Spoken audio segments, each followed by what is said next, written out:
میں آپ کے سامنے ایک حدیث رکھنا چاہتا ہوں، حضور نے کیا فرمایا۔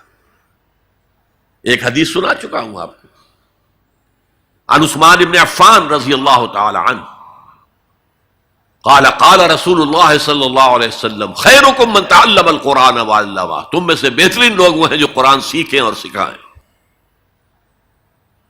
یہ حدیث بڑی عجیب ہے، یہ ترمذی میں بھی ہے اور دارمی میں ہے، اور اس کے راوی حضرت علی ہیں رضی اللہ تعالی عنہ۔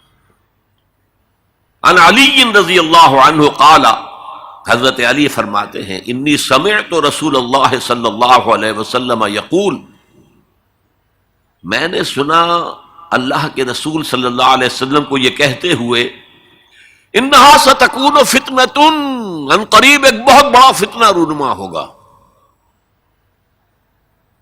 حضرت علی فرماتے ہیں قلت، میں نے عرض کیا مل مخرج منہا یا رسول اللہ، اے اللہ کے رسول یہ فرمائیے اس فتنے سے بچنے کا، نکلنے کا راستہ کون سا ہوگا؟ جیسے آپ بڑے بڑے حالوں میں دیکھتے ہیں ایگزٹ، عرب ممالک میں لکھا ہوتا ہے مخرج، اگر کہیں آگ لگ جائے، کہیں دھواں بڑھ جائے تو نکلو، ان لال جو روشنیاں ہیں ان کے اندر جو نیچے دروازے ہیں ان کی طرف جاؤ، یہ مخرج ہے جان بچانے کی۔ یہاں ایک لحظہ توقف کر کے ہمارا اور صحابہ کا جو فرق ہے اس کو نوٹ کر لیجئے۔ اگر ہم ہوتے تو کیا پوچھتے؟ حضور یہ فتنہ کب آئے گا، کدھر سے آئے گا، کیوں آئے گا، کیا ہوگا؟ یہ سارے سوالات کرتے نا، جن کا عمل سے کوئی تعلق نہیں، معلومات ہے۔ حضرت علی نے کچھ نہیں پوچھا، بس آپ نے فرما دیا کہ بہت بڑا فتنہ ہوگا، تو بس ہمیں یہ بتائیے کہ اس سے نکلنے کا راستہ کیا ہے۔ اب سنیے حضور کی زبان سے قرآن مجید کی مدح۔ قال کتاب اللہ، فتنوں سے بچانے والی اللہ کی کتاب ہے، فیہ نبأ ما قبلکم، اس میں تم سے پہلے جو تھے ان کی بھی خبریں ہیں، قوم نوح اور قوم عاد اور قوم ثمود اور قوم مدین اور آل فرعون اور سدوم اور عمورہ کی بستیوں کے حالات ہیں کہ نہیں؟ وَخَبَرُ مَا بَعْدَكُمْ، اس میں تمہارے بعد جو آنے والے حالات ہیں وہ بھی درج ہیں، ذرا کھدائی کر کے نکالنا پڑتا ہے ورنہ حالات موجود ہیں۔ ایک اوپر کی چیز ہے، سامنے کی چیز ہے، ایک ذرا اندر سے کھدائی کر کے، لیکن یہ کہ حضور فرما رہے ہیں خبرو ما بعدکم وحکم ما بینکم، اور جو بھی اختلافات تمہارے درمیان ہوں گے ان کا فیصلہ بھی اس کتاب میں موجود ہے۔ کاش کہ ہم اپنے مذہبی اختلافات کو رفع کرنے کے لیے قرآن کی طرف رجوع کریں، جو حبل اللہ ہے، واعتصموا بحبل اللہ جميعا ولا تفرقوا۔ تو فرمایا کتاب اللہ فیہ نبأ ما قبلکم وخبر ما بعدکم وحکم ما بینکم، هو الفصل لیس بالحزل، وہ فیصلہ کن کلام ہے، ایسے ہی یابہ گوئی نہیں ہے، یہ قرآن کی آیات ہے۔ انہ لقول فصل وما هو بالحزل، سورہ طارق کے اندر آیا، طارق میں هو الفصل لیس بالحزل من ترکہ من جبار قسمہ اللہ، اگر کوئی جبار شخص اپنی سرکشی میں اس قرآن کو ترک کر دے گا اللہ اسے پیس کر رکھ دے گا۔ وَمَنِ ابْتَغَى الْهُدَىٰ فِي غَيْرِهِ أَضَلَّهُ اللَّهُ، اور جو کوئی ہدایت حاصل کرنا چاہے گا قرآن کے سوا کسی اور چیز سے، اللہ اسے لازماً گمراہ کرے گا۔ کتاب ہدایت تو یہ ہے، وَهُوَ حَبْلُ اللَّهِ الْمَتِينُ، اور یہی تو ہے اللہ کی مضبوط رسی، جو قرآن میں کہا گیا وَاعْتَصِمُوا بِحَبْلِ اللَّهِ جَمِيعًا۔ میں نے ایک موقع پر اس آیت کا استہزاء کرتے ہوئے سنا تھا پاکستان کے شہر لاہور میں، جب 1973 یا 74 میں عالم اسلام کی سمٹ کانفرنس ہوئی تھی لاہور میں، تو یہ آیت وَاعْتَصِمُوا بِحَبْلِ اللَّهِ ہر ٹیکسی کے اوپر، ہر رکشہ کے پیچھے لکھی ہوئی ہوتی تھی، اور وہ اس کے بینر لگے ہوئے تھے۔ تو میری کوئی کتاب ایک پریس میں تھی، میں اس کے لیے جلدی کے لیے کہنے کے لیے کہ جلدی شائع کرو، وہاں گیا تو وہاں ایک صاحب تھے آزاد کشمیر کے محکمہ اطلاعات کے بہت بڑے افسر، اور وہ کہہ رہے تھے کیا محمل کلام ہے، کہاں ہے وہ رسی، کس کو پکڑے؟ انا للہ و انا الیہ راجعون۔ حضور فرما رہے ہیں ہو حبل اللہ المتین، یہ ہے رسی اللہ کی۔ ایک حدیث میں آتا ہے القرآن حبل اللہ الممدود من السماء الی الارض، یہ اللہ کی رسی ہے جو آسمان سے زمین تک تنی ہوئی ہے۔ ایک اور حدیث بہت پیاری ہے، میں آپ کو بتائے بغیر نہیں رہ سکتا۔ حضور اپنے حجرے سے برآمد ہوئے تو آپ نے دیکھا مسجد نبوی کے ایک کونے میں صحابہ بیٹھے ہیں، قرآن کا مذاکرہ کر رہے ہیں۔ مذاکرہ ایک ہوتا ہے درس، ایک شخص بول رہا ہے دوسرے سن رہے ہیں، یہ نہیں، مذاکرہ آپس میں۔ حضور کے چہرے پر بشاشت کے آثار ظاہر ہوئے، آپ چل کر آئے، آپ نے ایک سوال کیا عجیب، الستم تشہدون، کیا آپ لوگ اس کی گواہی نہیں دیتے اللہ الہ الا اللہ وانی رسول اللہ وہذا القرآن جاء من عند اللہ، کیا آپ لوگ اس کی گواہی نہیں دیتے کہ اللہ کے سوا کوئی معبود نہیں اور میں اللہ کا رسول ہوں اور یہ قرآن اللہ کے پاس سے آیا ہے؟ جواب کیا تھا؟ بلا یا رسول اللہ، بلا یا رسول اللہ، بلا یا رسول اللہ، اللہ کے رسول کیوں نہیں، ہم گواہی دیتے ہیں۔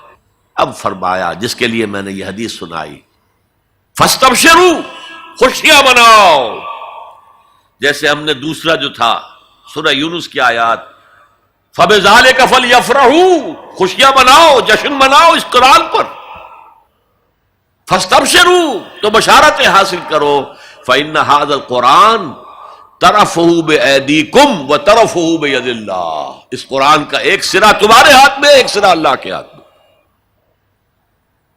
تو فرمایا هو الذکر الحکیم، جو قرآن کہتا ہے ذکر کرو ذکر کرو، کھڑے بیٹھے، سب سے بڑا ذکر قرآن ہے۔ ہم بیٹھ کر ضربے لگا رہے ہیں، پتہ نہیں کیا کرتے ہیں، کوئی وظائف پڑھ رہا ہے، سب سے بڑا ذکر جسے قرآن الذکر کہتا ہے، انا نحن نزلنا الذکر وانا لہ لحافظون، دی ذکر وہ قرآن ہے، هو الذکر الحکیم وهو الصراط المستقیم۔ اور تم نماز کی ہر رکعت میں کہتے ہو اہدنا الصراط المستقیم، وہ صراط مستقیم تو اللہ نے تمہیں دے دیا ہے، یہ قرآن ہی تو ہے صراط المستقیم۔ پھر دیکھیے اس میں وہ قرآن مجید کا انداز ہے، دو دو تین تین آیات ایک طرح سے قوافی کے ساتھ آ رہی، هو الذی لا تزیغ بہ الاہواء، یہ وہ شے ہے کہ جس کے ہوتے ہوئے خواہش نفس آپ کو کج نہیں ہونے دے گی، زیغ نہیں آئے گا اس کے ساتھ، اس کے ہوتے ہوئے کبھی کجی نہیں آئے گی تمہارے اندر۔ ولا تلتبس بہ الالسنہ، زبانیں التباس نہیں پیدا کر سکے گی، قرآن جو ہے اپنی حفاظت خود کرتا ہے۔ ذرا سی الفاظ کی شکل موڑ دی، رائنا کی بجائے رائنا کہہ دیا، قرآن پر ایسا کوئی حملہ نہیں ہو سکتا۔ لا یاتیہ الباطل من بین یدیہ ولا من خلفہ، اس پر باطل حملہ آور ہو ہی نہیں سکتا، نہ سامنے سے نہ پیچھے سے۔ ولا یشبع منہ العلماء، علماء اس قرآن سے کبھی سیری محسوس نہیں کریں گے، کبھی بھی یہ محسوس نہیں کریں گے کہ بس قرآن سے جو لینا تھا ہم نے لے لیا، اب کچھ نہیں رہا۔ پڑھتے رہیں گے پڑھتے رہیں گے پڑھتے رہیں گے، معلوم ہوگا ہر مرتبہ کوئی نئی چیز آ رہی ہے۔ ولا یشبع منہ العلماء، سیری نہیں ہوگی، جیسے آپ کے سامنے آپ نے کھانا کھایا، پیٹ بھر گیا، اب وہ کوئی کہے میں تھوڑا سا یہ، نہیں بھائی نہیں، میرا پیٹ بھر چکا ہے، سیر ہو گئے نا۔ قرآن سے آپ کبھی سیر نہیں ہو سکیں گے۔ ولا یخلق عن کثرت الرد، بار بار کے پڑھنے سے اس پر کوئی باسی پن طاری نہیں ہوگا۔ کوئی اور کتاب دنیا میں ایسی نہیں ہے، ایک دفعہ پڑھ لی، دو دفعہ پڑھ لی، پھر تیسری دفعہ ہاتھ لگانے کو جی نہیں چاہتا، پڑھنے کو جی نہیں چاہتا، سوال ہی پیدا نہیں۔ یہ وہ ہے، پڑھتے رہو گے، اس پر کوئی باسی پن طاری نہیں ہوگا۔ ولا تنقضی عجائبہ، اس کے عجائب کبھی ختم نہیں ہوں گے۔ یہ ہیروں کی وہ کان ہے جو کبھی ختم نہیں ہوگی، غور کرو گے نکالتے رہو گے۔ یہ بنیاد ہے سمندر کی نیچے جہاں سے موتی ختم نہیں ہو سکتا. بڑی سے بڑی کان ہیروں کی ایک وقت آتا ہے کہ ختم ہو گئے، ہیرے جو تھے نکالنے تھے نکال لیے. نہیں، لا تنقضی عجائبہ هو الذی لن تنتہی الجن اذ سمعتہ حتی قالوا انا سمعنا قرآنا عجبا یہدی الی الرشد فآمنا بہ. یہ وہ کتاب ہے جسے جیسے ہی جنوں نے سنا فوراً کہا ہم نے آج ایک بہت عمدہ کلام سنا ہے، کتاب سنی ہے، تو ہم تو ایمان لے آئے. ایک دفعہ سنا ہے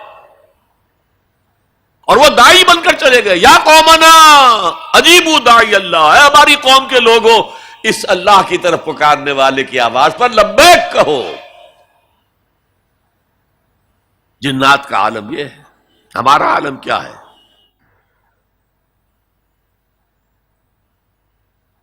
اب 4 جملے جو آئے ہیں وہ اس حدیث کے اندر جو اہم ترین چیز ہے وہ ہے من قال بہ صدقہ. جس نے کوئی بات اس قرآن کی بنیاد پر کہی اس نے سچ کہا. ومن عمل بہ اجر، جس نے اس پر عمل کیا اس کا اجر محفوظ. ومن حکم بہ عدل، اور جس نے اس کی بنیاد پر کوئی فیصلہ کیا اس نے عدل کیا. اور آخری جملہ کاش کہ اس کا مصداق اللہ مجھے بھی اور آپ کو بھی بنا دے.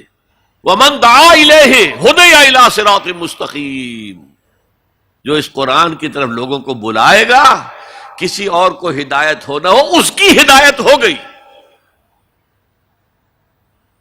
یہ حدیث ترمذی اور دارمی کی ہے، لیکن اسی حدیث کا ایک ورشن وہ ہے جو طبرانی کی معجم کبیر میں آیا ہے، اور اس میں یہ یوں آئی ہے حضرت جبرائیل نے حضور سے کہا یا محمد صلی اللہ علیہ وسلم امتک بعدک، آپ کے بعد آپ کی امت کا کیا حال ہوگا، کون سہارا ہوگا؟ حضور نے فرمایا مل مخرج منہا یا جبرائیل، اے جبرائیل تم ہی بتاؤ اس مسئلے کا حل کیا ہے، نکلنے کا راستہ کون سا ہے؟ تب حضرت جبرائیل نے یہ ساری حدیث پڑھی. گویا کہ اس کے راوی اول حضرت جبرائیل ہے، راوی ثانی حضور ہے، راوی ثالث حضرت علی ہے رضی اللہ تعالی. هي الحلقات تحفظني بآيات من القرآن، هي الحلقات تملأني بحب المصطفى العدنان، هي الحلقات تحفظني